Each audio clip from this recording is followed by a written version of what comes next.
Yeah, my name's Asaviour. I'm also known as Asaviour. I'm a recording artist, music producer, label owner, social enterprise developer, I guess.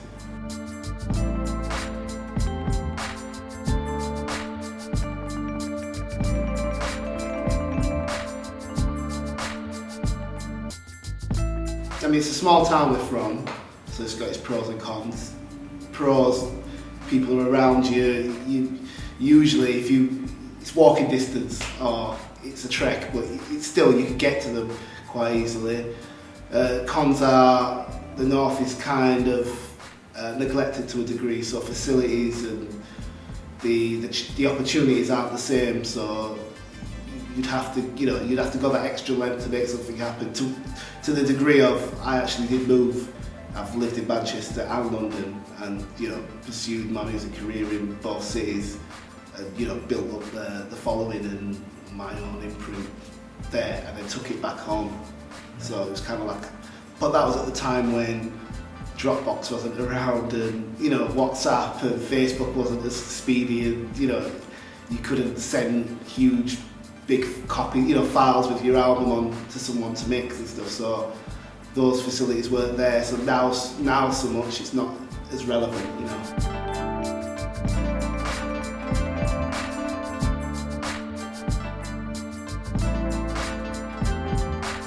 I guess so. Like with my first album as well, like I had this first album called The Borrowed Ladder, and that was very much like, well, part of it is just as a person. Like, I've always tried to be me.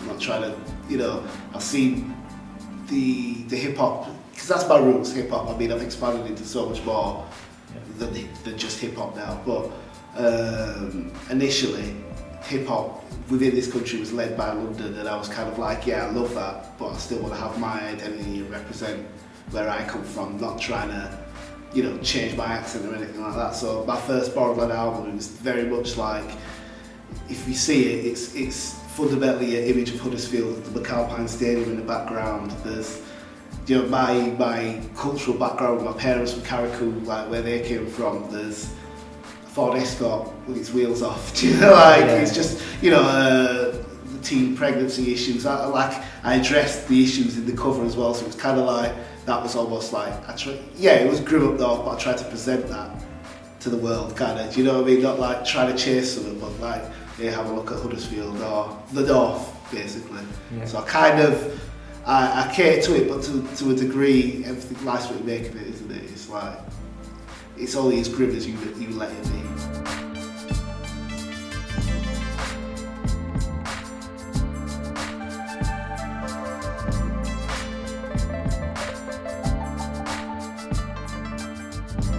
I mean, hip hop is very much about the culture, isn't it?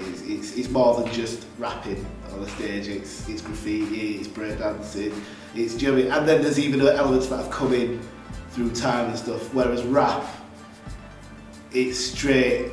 That's all you're doing. You're rapping, or it's even to the purpose of your rapping. And I mean, it's reflective of society as well. You could hip hop is probably the best.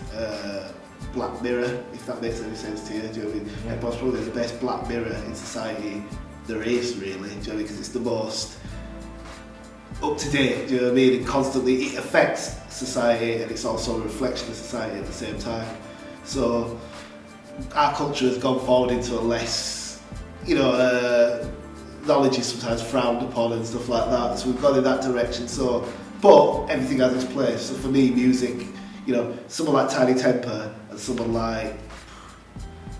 who's, myself, whoever's coming from the aspect of trying to put content in as well as rather than just be style over everything, they've all got their place, in my opinion. Do you know what I mean? It's the whole map of it. But the roots of that, lyric-driven hip-hop, so to speak, if you're going to say that, is the hip hop culture and self-development. There's so many elements of what hip hop's about than just the art form. It's a culture and how to move forward as people together, I guess. Whereas rapping, it's business, isn't it? It's just bottom line, sell some records.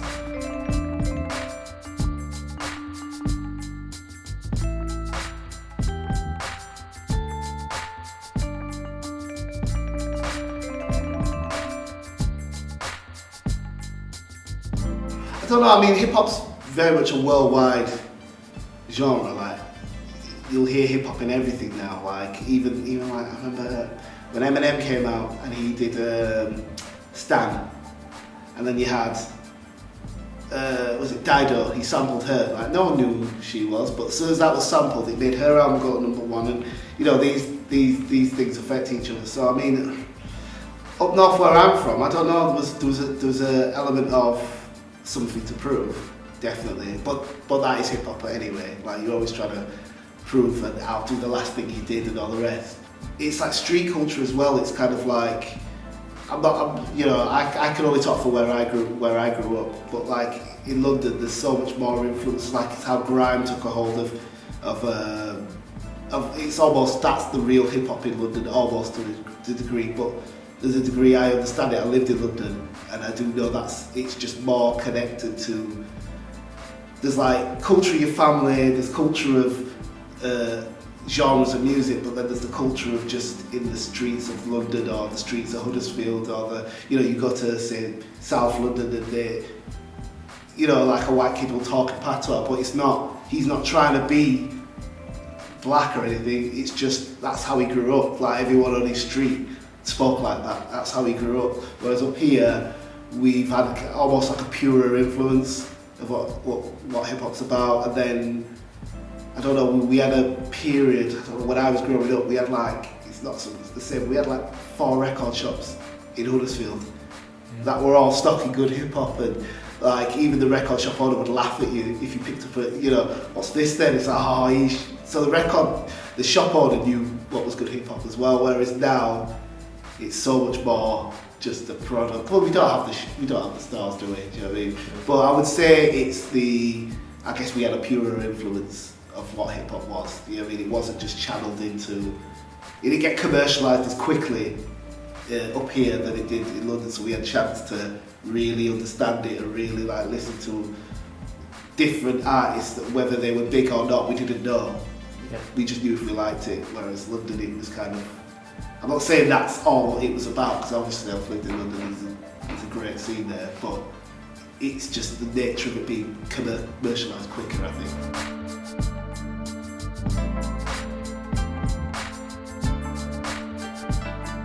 It's a track called What We Really Need, and it's kind of like tapping into those aspects that kind of like, hold us back as society. I'm not trying to preach to anyone or anything, like I've never tried to tell anyone how to live or anything like that, but the song's just kind of just breaking down what I'm seeing and what we're going through as individuals in this society right now and stuff. And I collaborated with the Lily Infant School Choir, a group of like 6 to 7 year olds.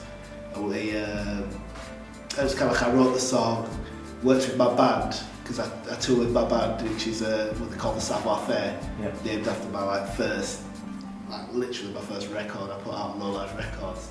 And we've been performing that, and it's a collaboration with these kids at Lily Infant School, and it's partly connected with the development of Saving Grace as well, because like obviously I started as an artist, put records out to someone else's label, eventually got to the point where I put my own record out, developed my own imprint, and now it's kind of like the nature of music's changed, full stop, but the nature of Saving Grace has grown into like, we've got the label on one hand, but then we've got a bit of like a social enterprise. I've always wanted to do more than just trying to sell some records to some people. Like if I can make it work and sell a record and do some good in the local community or the people around me, or whether it's 2 people next to me in a room in the studio, or whether it's 40 children in a school and whoever else is involved, then great. But that's kind of my outlook. It's kind of like trying to bring the social enterprise and the record label together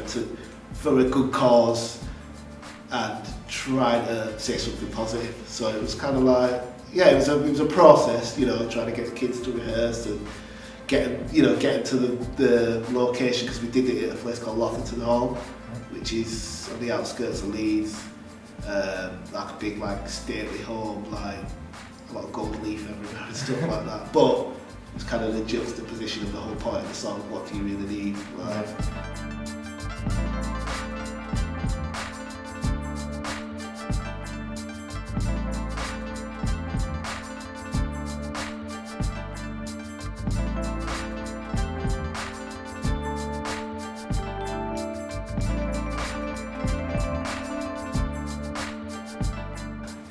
from observing it, because there's a degree of like I've observed the game, so to speak, and seen how what's coming through and how it's working. And don't get me wrong, I'm not like saying there's no real artists or anymore. Like there are some really good artists, but the nature of the technology and the ease to get it's always a pro and a con. Like the access to computers and be able to produce in your bedroom and do all the rest, that's great for someone who doesn't have the access to the big studio and the pockets full of cash like the big record label does. But at the same time, which I understand, you've got anybody who creates anything, you get pride in what you've done, and then it's kind of like, well, I made this in my bedroom, well, I'm really proud of this, right, I'm going to get this out. And sometimes it's like, maybe you need to make a few things, listen back to that, really pick the best thing, and then, but it's kind of like, it's pushed music in the direction of it's very disposable. Like even just the nature of how we listen to albums now, very few people buy albums, don't they? Yeah. Like, I've got to be honest. And then it's the nature of how you even listen to these albums. It's kind of like you can pick it up. If you were buying it from the record store to save up that dinner money or save up that pocket money or whatever it was, go to the record shop and you're listening to that, and if that album isn't good enough, you're not back because you're not spending the money on that. Now it's free, it's pretty disposable, and you could bypass a really good bit of music simply because it's just another. So then it pushes back in the direction of a big record label because they've got the money to grab your attention for that much longer and keep. And you already have kind of people who are just kind of like, well, that's got loads of adverts and everybody knows about it, so it must be good. Yeah. And there you go. Do you know what I mean? So don't get me wrong, I think there are some really talented people coming out, and even the artists that are still just really good, like they're still what they call it. I was reading an interview with like Roots Maneuver the other day, and for me, to be honest, he's one of the best to do it in the scene. So it's growing and contracting in certain ways. It's like the ability for an artist to last longer in hip hop now. I think it's a good thing. It'll bring a maturity to it. It's kind of like you can feasibly have a 40-year-old rapper and it be not weird and not like. But that's also to do with the listeners. They've grown up and there's an older group that can listen to that and appreciate it, and then there's some kids that can listen to Versace, whatever it is, so I think, again, everything has its place. But I do think, basically, great artists coming out, some great artists still around, pros and cons. It can make things trickier if you've got less money, but it can also be your advantage. It just depends how you play the game, I guess.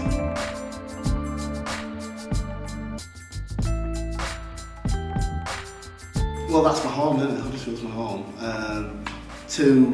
It was kind of the plan. It was always in the back of my head of like kind of, if I could do these almost like placements, rap placements, I can build up the following, the experience, the skill set, and bring it back home. Like I don't even know if I'll end my musical journey will end in Huddersfield. I don't know. I mean, ideally, I've always wanted to kind of build something here. You know, it's push the label forward, work with a social enterprise, and eventually have some kind of a space, an establishment I can work from. And if I need to work with people, I can bring them in. Do you know what I mean? And that can give us prestige. Give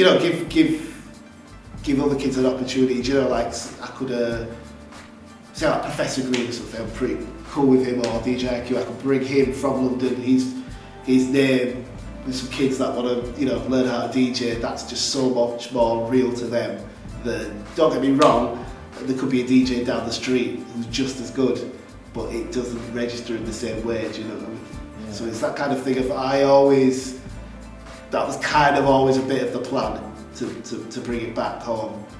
But it was just how long it's going to take to do it, and what I need to learn before I do that. Do you know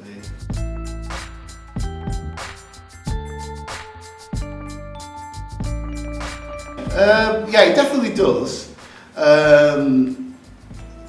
It's something like Black History Month is definitely damned if you do, damned if you don't. Like, there's going to be someone who's going to be like, oh, what's the point of that? And then someone else go, we need that, it's not enough or whatever. But I think fundamentally it's a positive thing.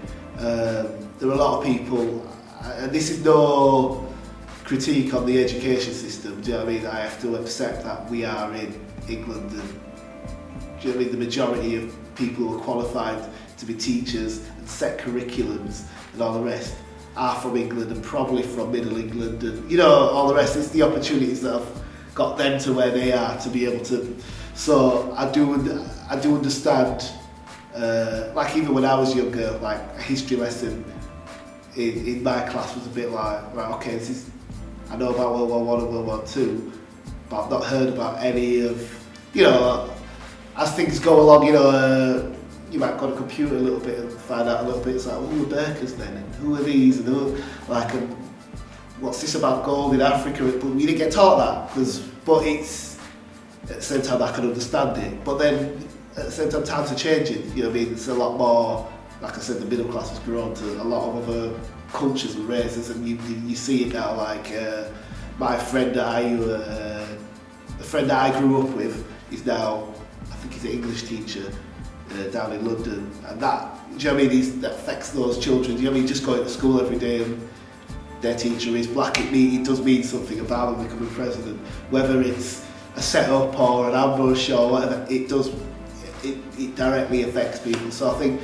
things like Black History Month, to make people aware that may not necessarily have been educated in their own culture, and sometimes that's the case for black people. You know, you can meet someone who is just not black and they literally know more about your culture and your history. Do you know what I mean? Like, because there is the tendency for people to understand what black culture is MTV. Do you know what I mean? And it's in this country, or it's Yardies, or it's sound systems, and that's it. And it's like, no, it goes way, do you know what I mean? Way further back and stuff. It's like the first civilizations and all the rest. But it's, you know, you can only expect so much and stuff. I think it's part of, I think what's good about it is it hopefully incites people to do a bit of looking themselves and a bit of investigating themselves and stuff. And I think the end goal is to kind of unify us, bring us together, and, you know, people who aren't black understand it a bit more, people who are black understand themselves and others a bit more as well. So I think fundamentally it's a positive thing, and but you're damned if you do, damned if you don't. You're going to get someone who's going to critique it, you're going to get someone who says, yeah, it's not enough, or that's a waste of time, or whatever. But I think fundamentally it's good.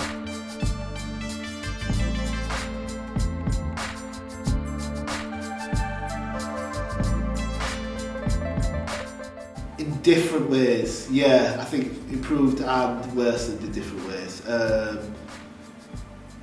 can I say? I think opportunities in certain areas where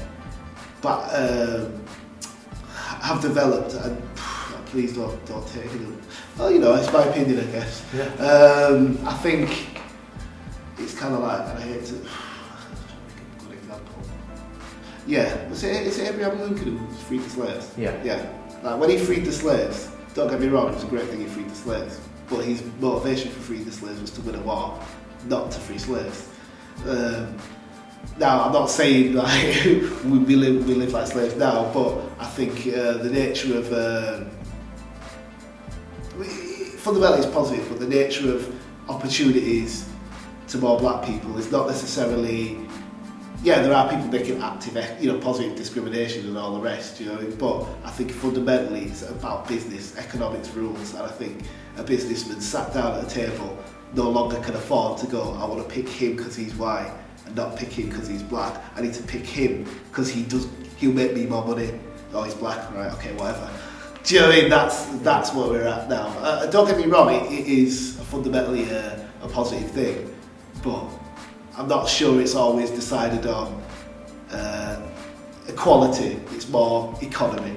Yeah. You know, that's fundamentally where I think the main of it is really.